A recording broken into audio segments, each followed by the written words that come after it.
Mis muy queridos amigos, me encuentro en la entrada de una de las calles más transitadas de esta mi querida Ciudad de México. Hoy es una calle peatonal, hoy es una calle donde no se puede fumar, pero es una calle llena de historia, llena de anécdotas, llena de leyendas y se trata de la calle de Madero. Acompáñame por este recorrido y quédate hasta el final de este video porque vas a descubrir de verdad cosas bien pero bien interesantes. Unos piratas en lo alto te invitan a disfrutar de ricas hamburguesas, muy cerca de un bello y antiguo balcón que se encuentra casi frente a una moderna tienda de la Coca-Cola.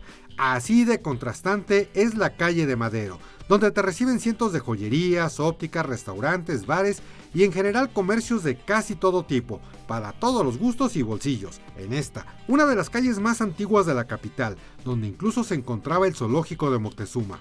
Fue trazada por Alonso García Bravo después de la caída de Tenochtitlan. Inmediatamente tomó su importancia gracias a la conexión directa, muy directa con la Plaza Mayor.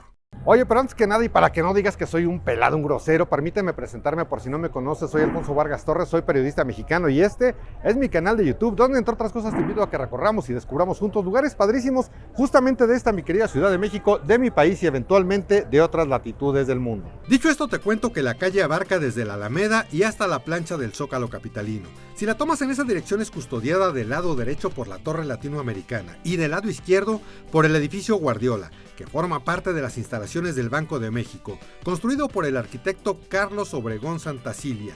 El Guardiola ocupa el predio donde a finales del siglo XIX estuvo la famosa Casa de los Perros, propiedad de la familia Escandón. Se le conocía así porque había un par de esculturas de estos amiguitos en la parte alta. A un costado y en la esquina del Callejón de la Condesa se ubica la muy famosa y hermosa Casa de los Azulejos. Cuenta la leyenda y dicen los que saben que lo que era el conde de Orizaba, pues tenía un hijo que era como medio vago, como medio desperdigado, así como que no daba una. Y entonces un día el papá le dijo a su hijo, quien no tenga una casa de azulejos nunca llegará lejos. Bueno, pues resulta que el hijo se puso a trabajar bien duro, emprendió en varios negocios, pudo hacer mucho billete, mis queridos amigos, y finalmente esta hermosa casa la decoró con todos estos azulejos. ¿Cómo ven?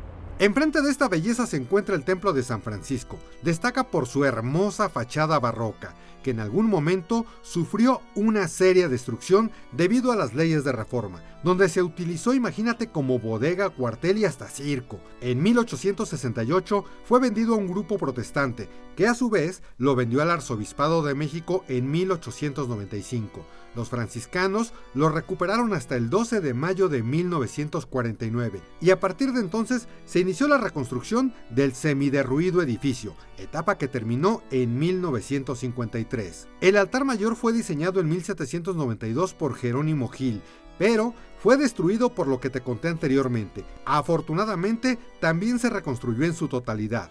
Los muros fueron ornamentados con 5 cuadros murales pintados al óleo con pasajes de la vida de San Francisco de Asís, los cuales suplieron a los hermosos altares barrocos que tenía antes de la nacionalización. La importancia del convento, mis queridos amigos, fue tal que la calle fue conocida como la calle de San Francisco por mucho tiempo, hasta que en el siglo XIX se le cambió el nombre a la calle de Plateros, justamente por todas las joyerías, por todo lo que vendían de plata en esta misma calle, y años más adelante se convirtió en la calle de Madero. ¿Pero por qué se llama calle Madero? Esta historia es bien interesante, pero espérame tantito, te la cuento un poquito más adelante. En el predio que ocupara la capilla de Aranzazú del mismo convento en 1897, se inauguró el Templo de San Felipe de Jesús, obra del arquitecto Emilio Dondé.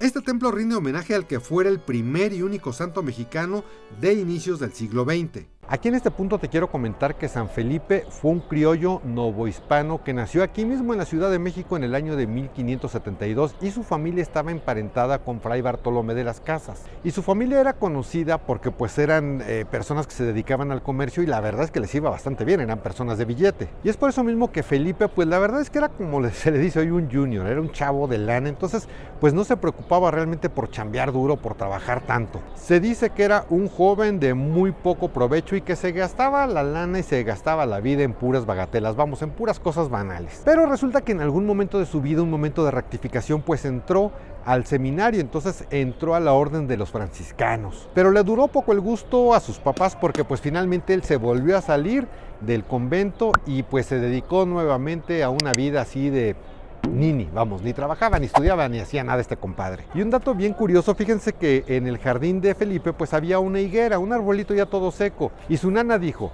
el día que esta higuera reverdezca, Felipillo será un santo. Fíjense qué palabras de profetas de la nana, ¿no? Pero bueno, pues el tiempo siguió, mis queridos amigos, y entonces sus papás lo mandaron a Filipinas con la idea de que pues a ver si de esta manera podía reaccionar y podía ser una persona distinta. Ante esta situación él dijo: ¿sabes qué? Regreso entonces nuevamente al convento para ser franciscano, porque le ofrecían volver a México y entonces poder ordenarse sacerdote franciscano, y así lo hizo. ¿Pero qué creen? Cuando ya venía de regreso para México, pues resulta que el barco en el que él venía a bordo naufragó, y pues ahí todos los sobrevivientes de ese naufragio fueron a dar a Japón, donde pues ahí decidieron comenzar a predicar. Pero ¿qué creen? Que al poquito tiempo pues resulta que se desencadenó una persecución en contra de todos los franciscanos, entre los cuales estaba Felipe, y entonces fueron apresados y conducidos a Nagasaki, donde finalmente fueron crucificados. Y esta, pues mis queridos amigos, es la historia de San Felipe. San Felipe de Jesús murió como mártir el 5 de febrero de 1597 a los 25 años de edad. Muy chavo.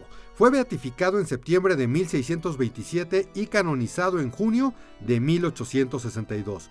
Por su parte, el templo quedó a cargo de los misioneros del Espíritu Santo desde 1931. Pero sigamos por este recorrido hacia el pasado en el presente.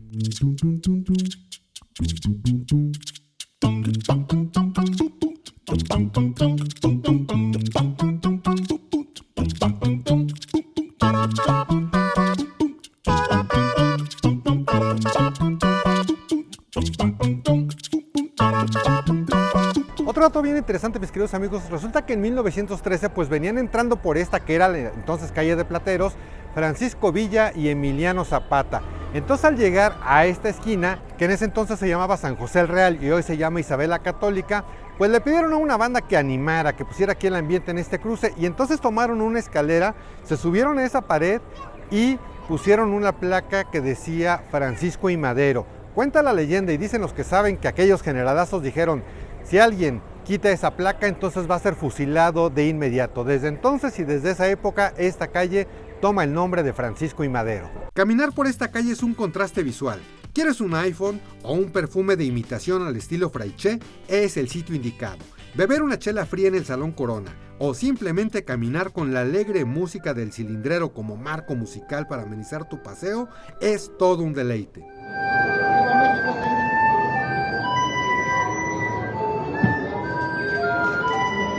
Y en el 2010, mis queridos amigos, esta calle sufrió una importante transformación. Se invirtieron alrededor de 30 millones de pesos para convertirla en una calle absoluta y totalmente peatonal.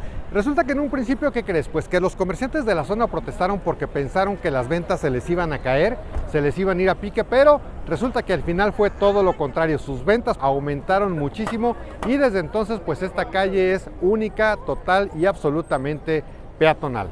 Casi para llegar al Zócalo te aguardan unos deliciosos tacos de canasta y hasta baños hay por aquello de las dudas. Decenas de turistas documentan su andar por la icónica calle que también ofrece opciones de hospedaje. A manera personal te puedo contar que recorro esta calle desde mi niñez y siempre descubro algo nuevo.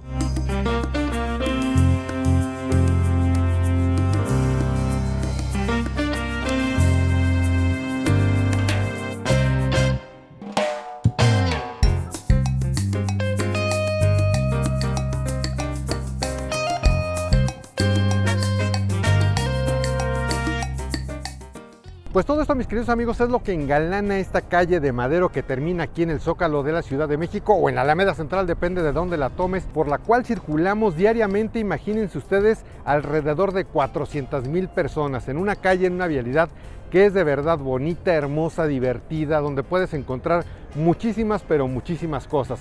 Pues si este video te gustó, te fue de utilidad, te pido que me dejes un like, una manita arriba, desde luego una suscripción a este canal de YouTube y activa la campanita para que seas de los primeros en enterarte en qué momento estoy subiendo un nuevo video. Nos vemos y nos escuchamos en cualquier momento, en cualquier lugar. Yo me despido de ustedes, mi nombre es Alfonso Vargas Torres.